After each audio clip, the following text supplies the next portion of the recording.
Bem-vindos a mais um vídeo aqui no nosso canal de projetos. E na videoaula de hoje, nós vamos dar sequência no nosso memorial de cálculos da ponte rolante.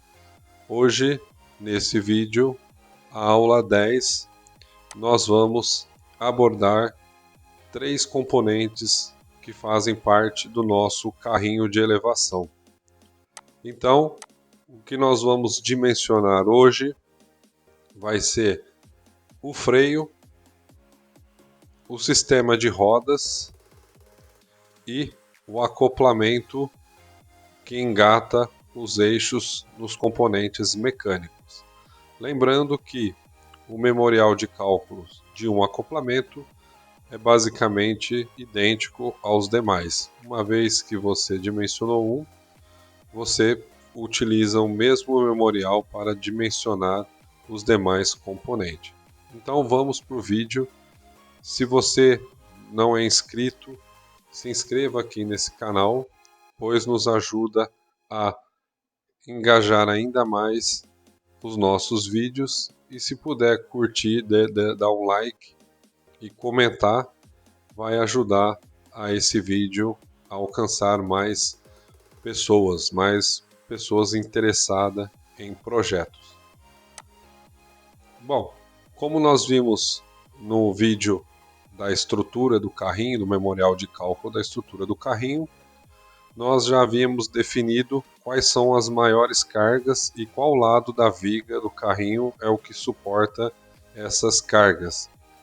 Então, lá naquela videoaula, nós dimensionamos o momento da barra, no qual a gente dimensionou a estrutura do carrinho. E lá também nós encontramos as reações de apoio, que é exatamente a carga máxima aplicada nas rodas. Traçamos os gráficos de força cortante e também de momento fletor. Então é apenas uma revisão daquilo que a gente já viu na videoaula de estruturas, do dimensionamento da estrutura do carrinho. Então, naquele vídeo, nós havíamos definido que a maior carga aplicada na viga era 9.250, ou seja, uma das reações que vai ser montado a roda do carrinho, ele vai ter suportando essa carga de 9.250. Vale lembrar que a velocidade de translação do carrinho é de 8 metros por minuto, que vai dar aproximadamente aí 0,13 metros por segundo. Nós temos que definir então a rotação. Para isso, nós temos que selecionar um diâmetro para a roda. Então, nesse caso aqui, nós vamos dimensionar um diâmetro para a roda de aproximadamente 300 milímetros. Com isso, nós isolamos, através da fórmula da velocidade tangencial, nós isolamos a rotação. Deixando a rotação isolada, fazemos um memorial de cálculo e encontramos aqui uma rotação necessária para esse caso de 8,46 RPM, ou seja, a roda ela vai ter um giro ali de aproximadamente 8,5 RPM. Então a gente precisa dessa informação justamente para definir alguns fatores. Então o primeiro deles é um fator de pressão limite. Ela está muito associado ao tipo de material que nós vamos utilizar. Então, geralmente ali o material base para nós fabricarmos, confeccionarmos a roda, o rodízio, no caso desse carrinho, a gente vai utilizar então o material aí, um ABNT 4140, cujo a tensão de ruptura aí do material é de aproximadamente 80 kgf por milímetro quadrado. Portanto, para a gente encontrar a pressão limite, eu vou precisar associar a tensão de ruptura do material com a pressão limite. Então, como o meu material ele possui uma tensão de ruptura de aproximadamente 80 kgf milímetro, então ele vai cair nessa faixa aqui de 80 mais. Então, a minha pressão limite, também dado em kgf por milímetro quadrado, ele vai ser de aproximadamente 0,72.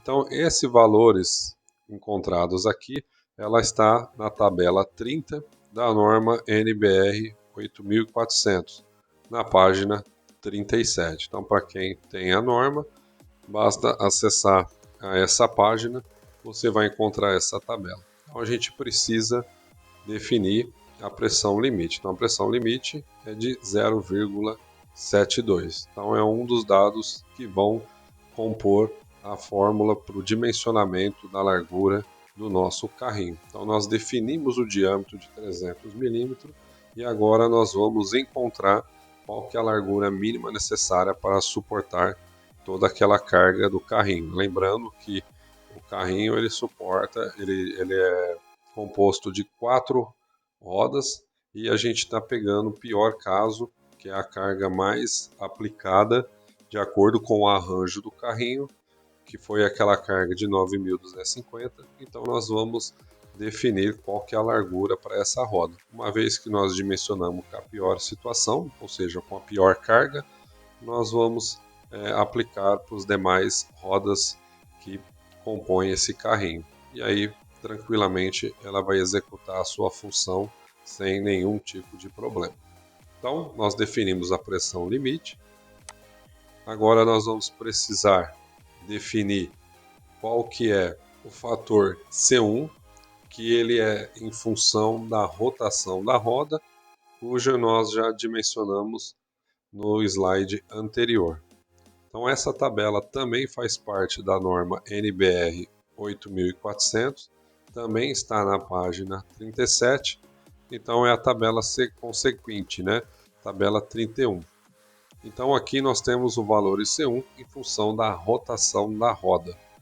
Então nós temos aqui a rotação da roda, ela vai diminuindo em função dos RPM. E do lado, qual que é o valor C1 correspondente. Então, no nosso caso aqui, a rotação, como ela é de 8,5, a gente pode associar ela a uma rotação aproximada aí de 8, né? Está mais próximo aí. O valor posterior seria 10, está um pouco mais longe, e o anterior também 6,3. Então, o número exato aí próximo para aquela rotação, ela é de aproximadamente aí 8 RPM. Então, o valor de C1 para este caso vai ser 1,14. E o próximo vai ser o valor de C2. Esse está muito associado ao grupo de mecanismo do seu projeto. Vale ressaltar que esse valor ele está amarrado lá nas definições iniciais do projeto. Então, no meu caso aqui dessa ponte rolante, o valor C2 ele está associado ao grupo de mecanismo 3M. Então, o meu valor de C2 vai ser de aproximadamente 0,9. Tabela 33, valores de C2, também da norma 8400, também da página 37. Então, dentro de uma única página da norma, a gente tem esses valores definidos em função de tabelas. Uma vez encontrado todos esses valores, lembrando que a rotação da nossa roda é de 8,46 RPM e a carga de 9.250, então a gente aplica a fórmula. Também está contida na norma NBR 8400. Então a força na roda dividido pela sua largura vezes o diâmetro é igual à pressão limite vezes aquele fator C1 e também vezes o fator C2. A ideia é a gente isolar a largura. Então, fazendo toda a passagem matemática, nós vamos ter que B é igual a 6.550,76 dividido por 300, que é o diâmetro da roda, vezes 0,72, que é a pressão limite da tabela 30, 1,14, que é o fator C1 da tabela 31, e 0,9, que é o fator C2 da tabela 33 da norma. Fazendo as contas, se tudo estiver correto, a largura mínima necessária para suportar essa carga com esses fatores é de aproximadamente 9,56 milímetros. É claro que a gente não vai executar um desenho com essa medida exata. Essa é o valor mínimo necessário para suportar essa carga com essa pressão e essa rotação, né? Então, se a gente for pegar um croquis do desenho, a medida L mínima necessária é aquele 29,56. Mas se a gente for olhar o croquisinho de montagem desse rodízio sobre o trilho, então a gente precisa definir umas folgas aí. Então, se a gente arredondar o L para 30, nós podemos jogar em uns 2,5 de folga para cada lado. Então, a largura mínima adotada para a nossa roda vai ser de aproximadamente 35 milímetros. Vale ressaltar que esse é um valor que a gente vai apenas usar como referência para a confecção da roda. A carga mínima necessária ela já está apoiada aqui nessa largura que é de aproximadamente 30 milímetros. Próximo dimensionamento, o nosso freio, né? Então, nosso redutor ele vai ter um freio no eixo de entrada, no qual ele vai executar a função de frenagem no nosso sistema de elevação. Então, você vai erguer a carga, em algum momento você vai precisar deixar ela suspensa e nós vamos utilizar então esse freio de sapatas como referência para o sistema de freio. Muita gente pode falar, existem outros tipos de freio, existe motofreio, freios de disco. Então aqui é apenas uma referência para a seleção do freio. O importante é definir os torques. Com relação ao tipo e modelo do freio a ser utilizado, vai de cada um na hora de você projetar a sua ponte rolante. Então, o torque do motor, lembrando que o meu motor era de 30 cavalos com uma rotação de 1175 RPM. Então me dá um torque aí de aproximadamente 1828,59 kgf centímetro. Lá na nossa folha de projeto, aquela folha de especificação do nosso projeto, ela me dá um fator de segurança mínimo necessário. Posso utilizar maior? Pode. Mas aqui no caso eu vou usar o fator mínimo desejado, que é de 1,5. Ou seja, eu vou pegar o momento motor, foi calculado aqui em cima, e multiplicar pelo fator de serviço. Fazendo essa multiplicação, 1828,59 vezes 1,5, eu vou ter então um torque de aproximadamente 2.742. Convertendo isso para newton-metros, basta eu multiplicar por 10 e dividir por 100, ou basicamente você pegar esse valor e dividir por 10, você vai ter esse valor, 274,28. Então esse é o torque já considerando uma segurança de 50% maior. Então eu preciso numa tabela de um fabricante. No meu caso aqui, eu vou pegar freio de duas sapatas, modelo FNN, da fabricante EMH. Então, o modelo do freio selecionado foi o FNN 3230, cuja faixa de torque ali ele está entre 140 a 310 Nm.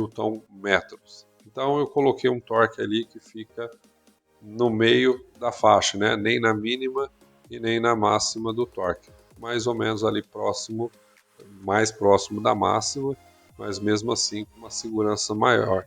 Lembrando que esse torque de 274 ele já está com um fator de segurança de 50% maior. Então a probabilidade desse freio não segurar a carga, você tem aí uma segurança de 50% acima.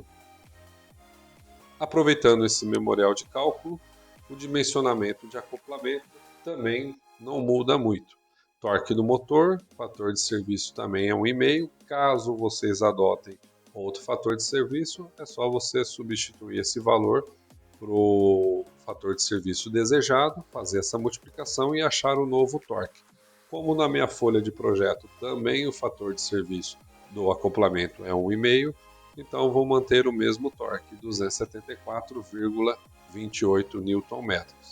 No meu caso aqui eu vou usar o acoplamento de engrenagens, mas também volta ao caso, da mesma maneira do freio, você pode escolher outra concepção, outro fabricante ou outro modelo.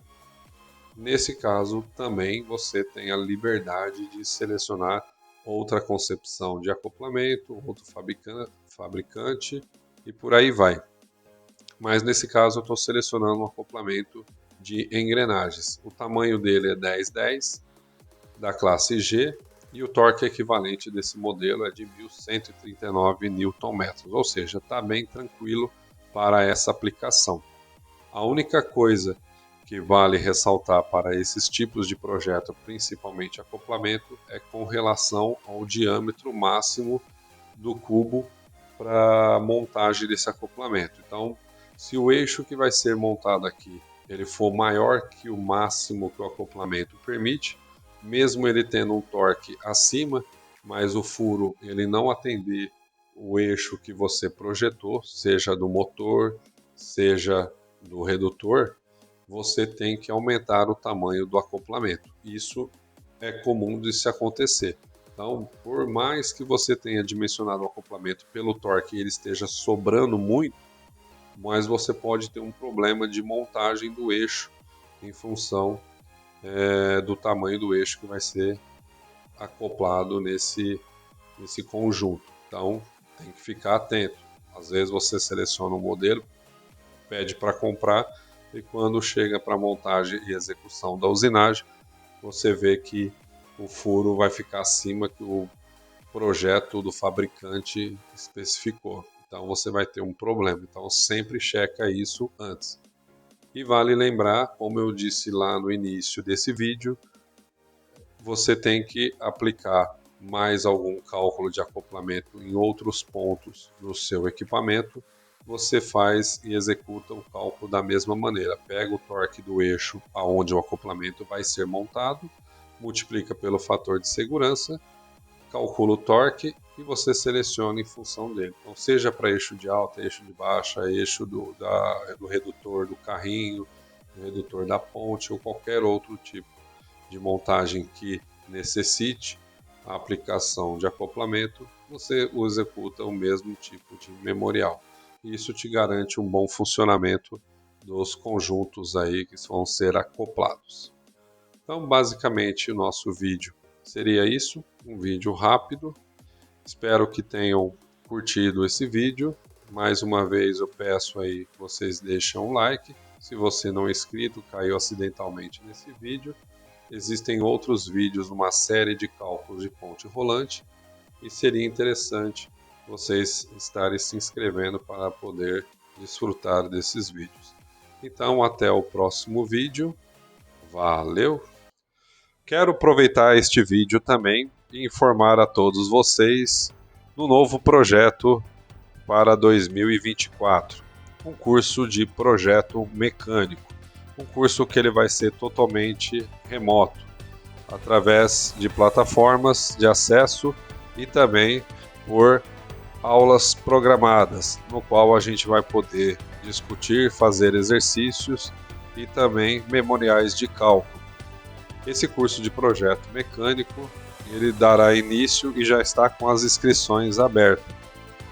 Esse curso ele é dividido em 4 ciclos, que vai desde matemática e física básica, até mesmo resistência dos materiais e mecânica básica, com dimensionamento dos principais elementos de máquina. E o diferencial do nosso curso é que no último ciclo a gente vai ter um projeto final, no qual nós poderemos dimensionar as partes principais mecânicas de um sistema de elevação de carga. Nesse caso é uma ponte rolante. Inclusive, parte desse vídeo que vocês assistiram era do memorial de cálculo dessa ponte rolante. Então, para quem tiver interesse, basta acessar o nosso e-mail ou o site no qual você poderá demonstrar o seu interesse e se inscrever para esse curso de Projeto Mecânico 2024. Uma das inovações que a gente vai aplicar para esse curso é que o aluno ele terá possibilidade de todo o memorial de cálculo que hoje é feito na mão. Então, basicamente, você vai fazer um memorial de cálculo na mão. Você poderá também automatizar através de planilhas. E com isso, depois do curso, também você poderá utilizá-lo no seu dia a dia, automatizando e agilizando muito a questão de cálculos que poderá ser feito de forma rápida e prática. Então, para vocês que têm interesse aí em se especializar, quem trabalha já na área de engenharia e quer se especializar um pouco mais em cálculo, essa é uma boa oportunidade. Projeto Mecânico 2024. Conto com vocês e até o nosso próximo vídeo.